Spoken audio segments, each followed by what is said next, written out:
안녕하세요. 김성길 목사와 함께하는 사람 이야기 제2단원 G7 과정입니다.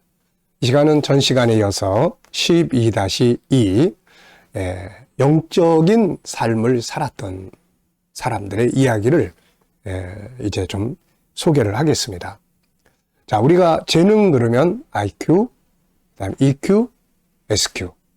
자, IQ는 지적 재능, 업무를 다루는 세상을 다스리는 능력, EQ는 함께 살아가는 사람들과의 관계, SQ는 하나님과의 관계. 6가지가 있지만 그중 핵심은 하나님과의 관계다. 이 3가지가 균형 있게 발전해야 온전한 삶을 살고 승리의 삶을 살 수가 있다 말씀드렸죠. 자, 이 시간에는 교재로는 238페이지입니다. 자, 우선 영적 신앙의 SQ의 중요성. 우리가 SQ 그러면 그 안에 또 6가지가 있거든요. 그런데 그 중에서 첫 번째가 바로 신앙의 SQ입니다. 자, 왜 이게 사람은 신앙이 중요하냐? 사람은 신이 아니기 때문이죠. 따라서 아무리 꿈을 꾸고 창조적인 능력을 발휘한다 해도 어느 단계에 가면 한계를 느낍니다. 그리고 하나님을 떠나서는 보이지 않는 세계, 자신의 내면, 세계, 미래의 세계는 알 수 없는 거죠. 이것은 다 하나님의 영역이기 때문입니다. 그래서 SQ의 영역 중에서도 가장 중요한 것이 바로 하나님과의 관계 영역이에요. SQ 6가지 있다고 그랬죠. 하나님과의 관계, 자기 정체성, 가치관, 위기 극복, 행복 능력 추구하기, 공동체 의식 갖기. 이 6가지인데 그 중에서 첫 번째는 신앙이에요. 자, 시편 14편 1절에는 어리석은 자는 그 마음에 이르기를 하나님이 없다. 하나님이 없다고 말하는 자들은 어리석은 자들이에요.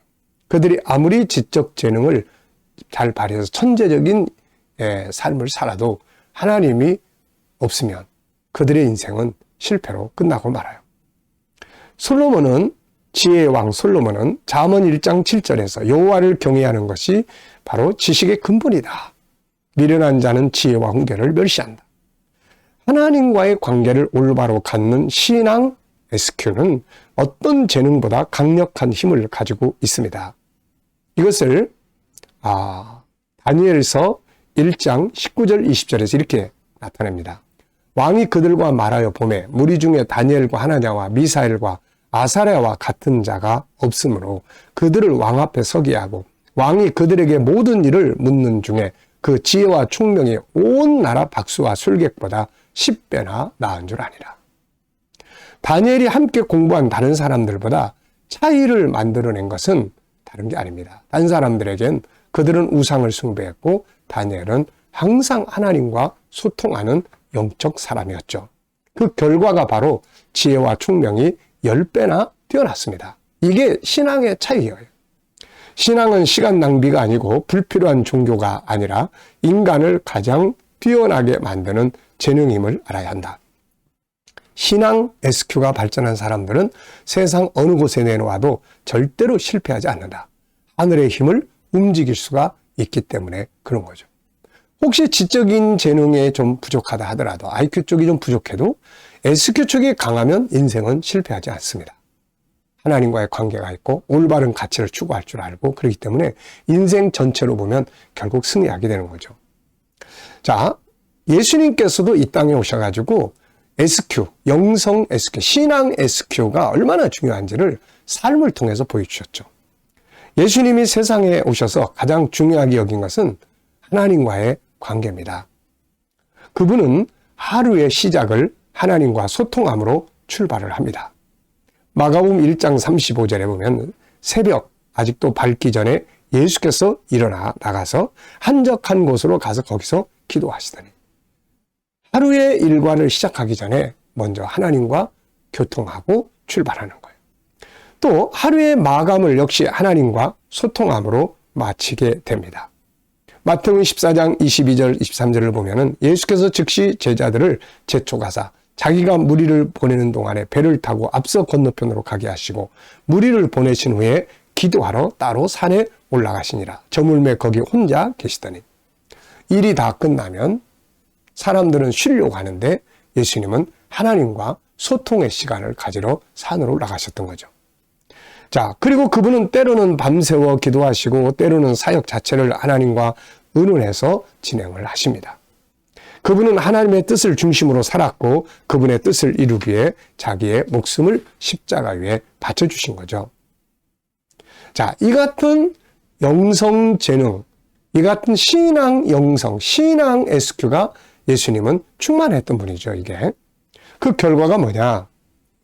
우선 예수님은 올바른 가치를 가지고 살아가실 수 있었고 수많은 기적들을 일으켰고 스스로의 행복과 즐거움을 가지셨고 인류를 구원하는 십자가를 지실 수 있었고 세상과 사람들에게 엄청난 영향력을 미치고 하나님이 영광을 받으시게 되고 하늘과 땅에서 영원한 영광을 얻게 되신 거죠.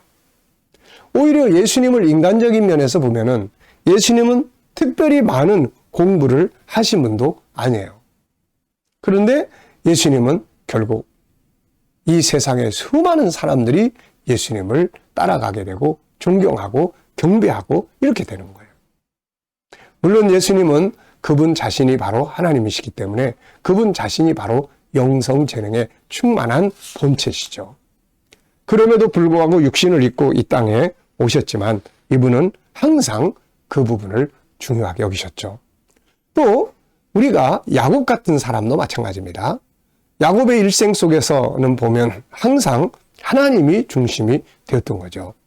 하나님을 자기 하나님으로 삼고 하나님의 구원 계획이라는 사명을 자기 인생을 이루기 위해서 그가 장자의 권리를 샀던 것도 바로 그것 때문이죠. 망명 생활 속에서도 그는 항상 하나님을 중심으로 생각했고 하나님을 생각해서 더 열심히 살았던 사람입니다. 결국은 어떻게 됐나요? 그는 자기의 인생에서 아주 큰 성공의 길을 이루었던 사람이에요. 빈몸으로 가가지고 두 때나 이루는 육신적으로도 부자가 돼서 나올 수 있었던 거죠. 그 모든 중심부에는 하나님이 계신 겁니다. 그래서 야곱은 항상 하나님이 함께 하시지 않았더라면 나는 빈손으로 나올 뻔했습니다. 야곱은 지적 재능, 창의력 뛰어났어요. 얼룩달룩한 것을 꺼내고 그걸 계약할 줄 아는 창의력도 뛰어났지만 그걸 열매 맺게 하는 분은 결국 하나님이셨던 거죠. 우리가 공부하고 훈련하는 이 모든 지적 재능을 마지막 열매를 딱 맺게 하는 분은 하나님이십니다. 야곱의 아들 요셉 역시 신앙 SQ가 뛰어난 사람이었어요. 그는 노예로 팔려갔습니다.